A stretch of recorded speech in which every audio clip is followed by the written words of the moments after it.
How to delete a Gmail account permanently on the laptop. Hello everyone. In this video, we will see how to delete a Gmail account permanently on a laptop. First, go to the web browser and click on your Google profile shown on the top right side. Then, click on the Manage Your Google Account. Now, you will see various options along with the data and privacy options. After that, click on Data and Privacy and scroll down. You will see the Apps and Services option. Here, you have to click on Content Saved from Google Services.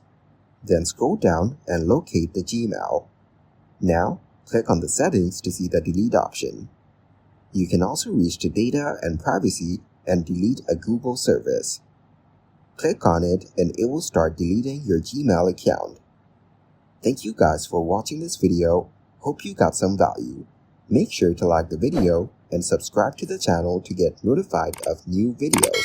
See you in the next one.